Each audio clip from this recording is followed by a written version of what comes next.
Le président de la République vient de la gauche, lui qui occupe Matignon, le Premier ministre, vient de droite, il le revendique d'ailleurs, Édouard Philippe. C'est avec Hervé Morin que nous sommes ce matin, qui est le président du Conseil régional de la Grande Normandie et qui est un centriste, lui.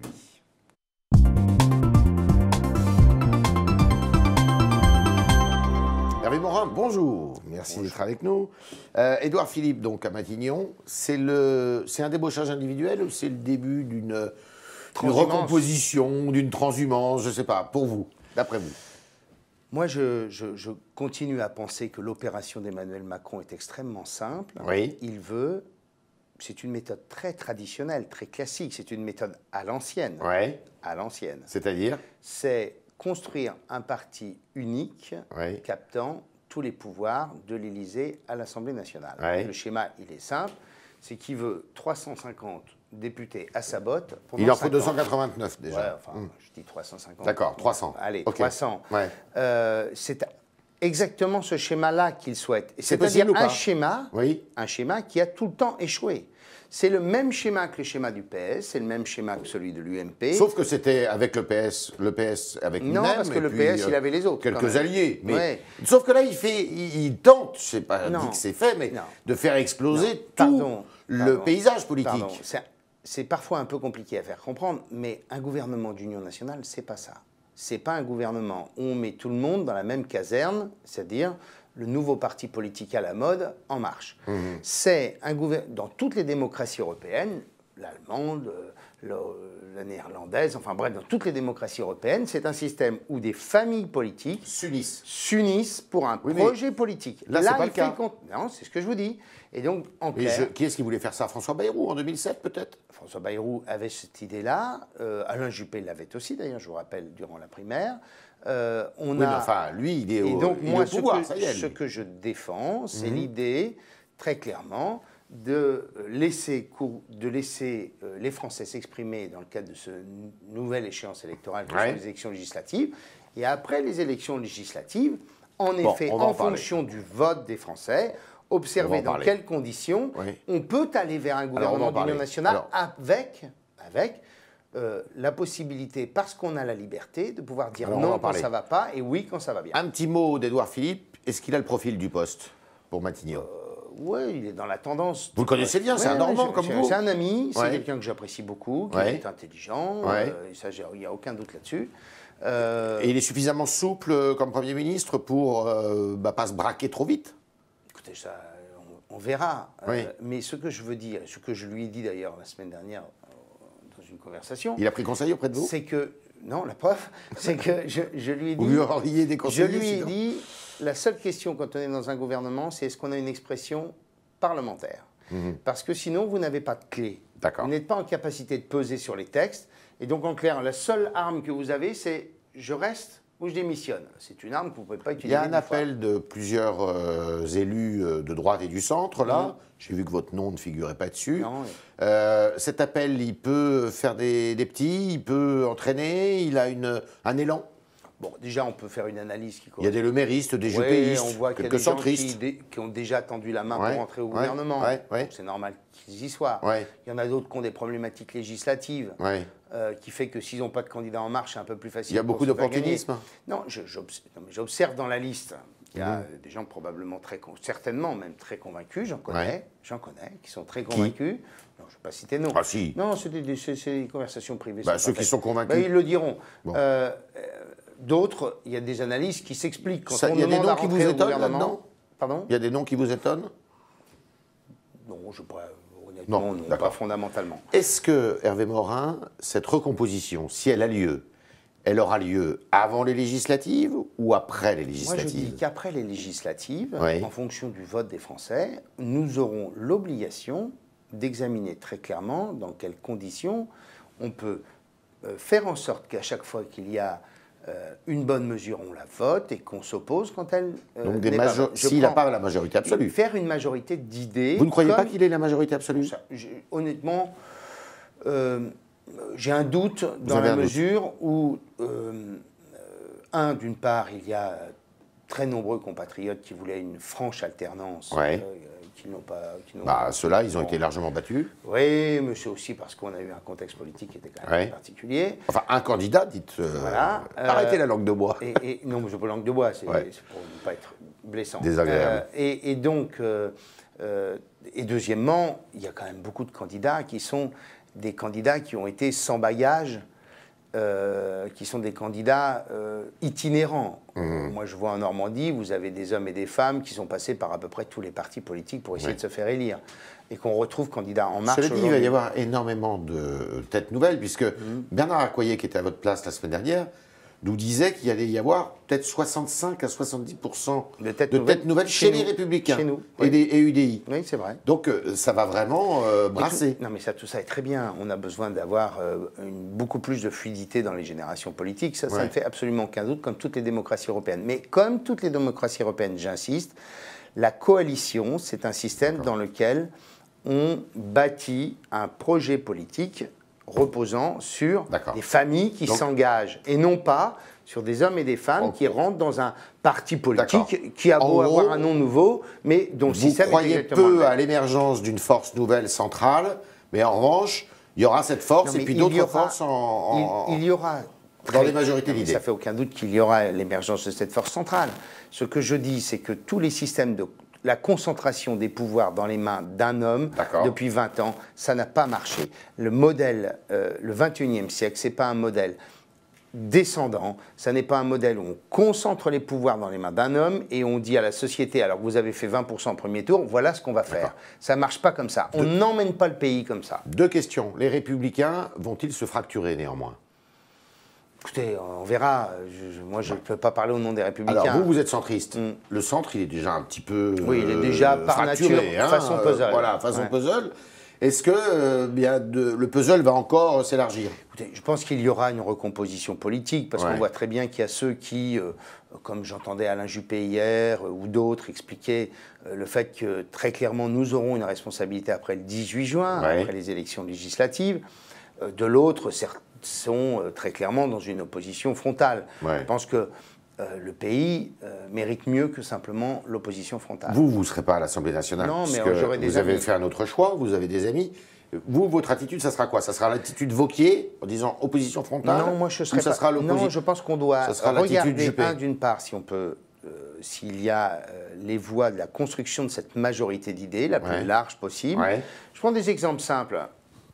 Quand Emmanuel Macron évoque la révision des traités européens pour une Europe qui marche, plus démocratique, moi je ne vois pas pourquoi on s'opposerait à ce schéma, puisque derrière ce schéma, il y a l'idée d'un noyau dur, d'une Europe qui puisse avancer, et puis d'une Europe qui reste zone de libre-échange. Quand Emmanuel Macron évoque la CSG supplémentaire pour tous ou presque, là très clairement, je dis non. Alors, un autre sujet plus brûlant, la réforme du Code du travail, par ordonnance, si sa promesse est tenue. Est-ce que, j'entendais Mme Calmels ce matin, qui est plutôt tendance Juppé, qui dit « moi ça me va, même les ordonnances, la méthode me va ». C'est votre cas ? Moi ce que je veux, c'est qu'en effet, on soit dans un marché qui permette de faciliter l'embauche. Faciliter l'embauche, c'est lever toute une série d'inhibitions qu'on connaît. Fluidifier le marché. Fluidifier le marché. Et donc, même par ordonnance, il faut le faire. L'ordonnance n'empêche pas le dialogue du gouvernement avec les partenaires sociaux. C'est ce qu'a dit M. Berger, notamment. Et vous voyez bien que sur un sujet comme celui-ci, ce n'est pas une majorité de 20% qu'il faut. Oui.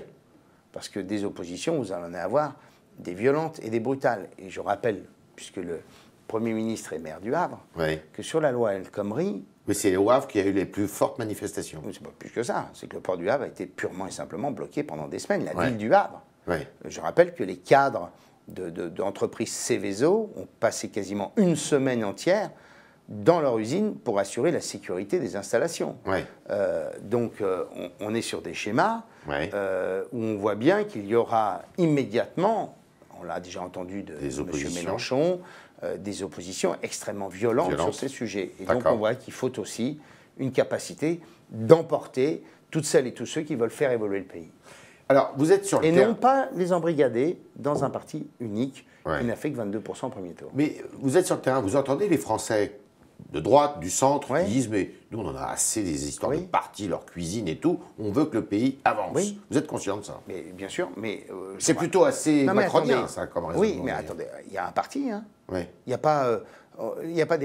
c'est pas comme le mauvais cholestérol et le bon cholestérol. La vie politique, il n'y a pas les bons partis et les mauvais partis. En clair, ceux qui seraient, parce qu'ils auraient 10 ans d'existence, mériteraient d'être considérés comme les temps anciens, et tout d'un coup un parti politique qui a exactement les mêmes méthodes et qui tout d'un coup serait lui le bon parti. Il n'y a pas de démocratie dans le monde qui ne fonctionne pas avec une expression partisane. Il y a un côté un peu freudien quand même, un peu schizophrénique entre dire moi je veux, c'est pas votre cas, vous n'êtes pas candidat mais vous avez vos amis, aller aux législatives sous une bannière et puis dire mais après je pourrais très bien soutenir le parti du gouvernement. Parce qu'il faut avoir la liberté de pouvoir dire oui et la liberté de pouvoir dire non. D'accord. C'est aussi simple que ça. Et d'ailleurs, le fait d'avoir nommé un Premier ministre de droite fait qu'il va bien falloir que ce Premier ministre de droite soit en capacité aussi de faire appel à des hommes et des femmes qui portent les mêmes idées que lui. Il ne va pas les trouver au sein des alliés de gauche de M. Macron. D'accord. On parle de cohabitation pas mal chez les Républicains, à l'UDI peut-être un peu moins. Vous pensez qu'il peut y avoir une cohabitation avec une chambre ou une assemblée LR-UDI ? Je pense que tous les schémas sont possibles. Ça dépendra beaucoup de comment se passeront les premières semaines. Est-ce qu'il y aura des couacs gouvernementaux? Est-ce qu'il n'y en aura pas? Tout ça, c'est bien difficile de pouvoir le dire aujourd'hui. Vous avez vu la journée d'investiture du président Macron, une attitude et une posture plutôt assez jupitérienne. Ça vous plaisait? Bien. Ça vous a plu? Oui, je trouve, l'ancien ministre de la Défense que je suis, trouve le geste d'aller voir des militaires blessés à l'hôpital de Percy. Je trouve que c'est un bon geste. Une des fonctions majeures du président de la République, c'est d'être le chef des armées. Et je trouve que c'est un bon geste. C'est une bonne image qu'il a donnée. C'est très bien. D'accord. Oui. Et un chef de guerre, là. Chef des armées, on va dire. D'accord. Considérer que la guerre n'est pas forcément ce qu'il y a de mieux. C'était le talk de Hervé Morin. Et maintenant, chers téléspectateurs et internautes, nous attendons avec Jean-Baptiste Semerjian vos questions.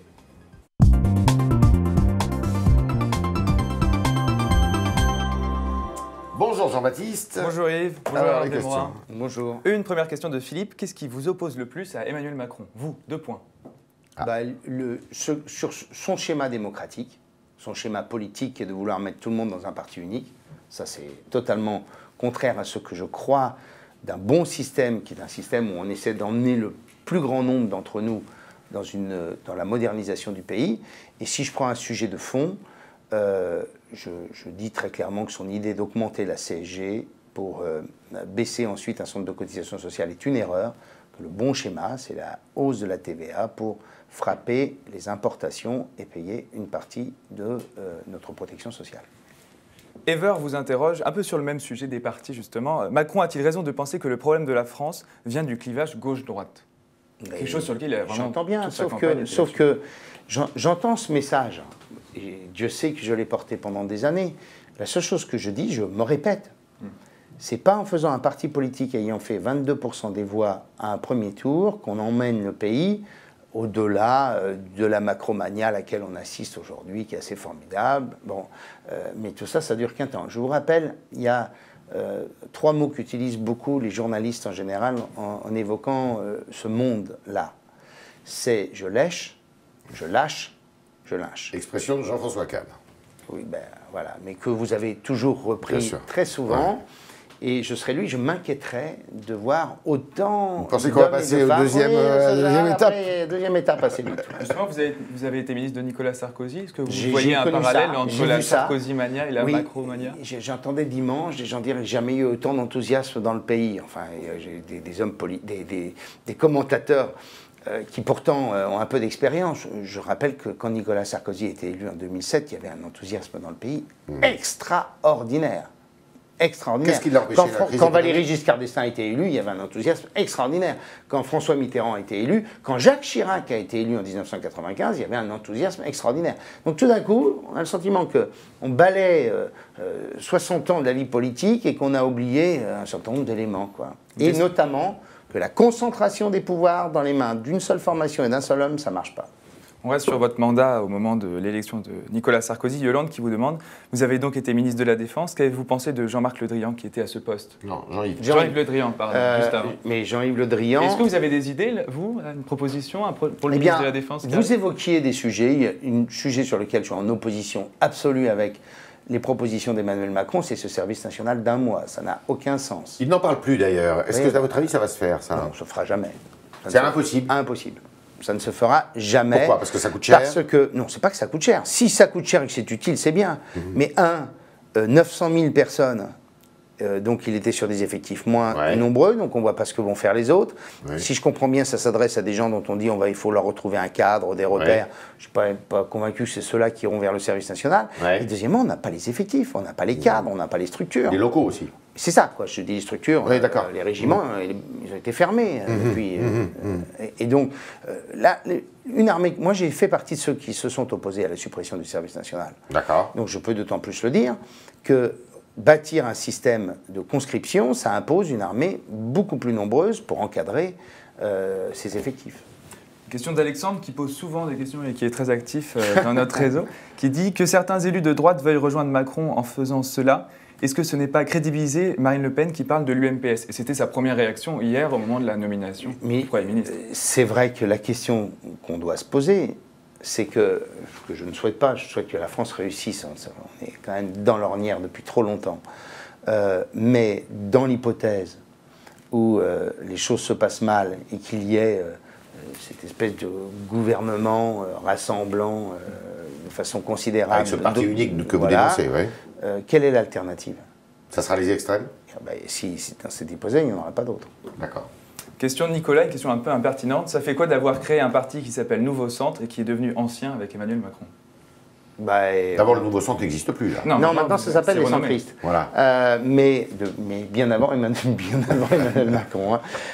Très clairement, moi, ce que je dis, c'est un élément de notre message, c'est qu'après les élections législatives, nous aurons à bâtir une formation politique qui rassemble toutes celles et tous ceux qui ont envie de porter un message de modernité, mais dans la liberté et non pas dans l'enfermement d'un seul parti. Et ça ressemblerait, ce que vous évoquez là, c'est peut-être un peu tôt pour le dire, mais ça rassemblerait à la fois des républicains et des centristes? Je pense qu'il y a des républicains et des centristes qui sont sur cette idée-là.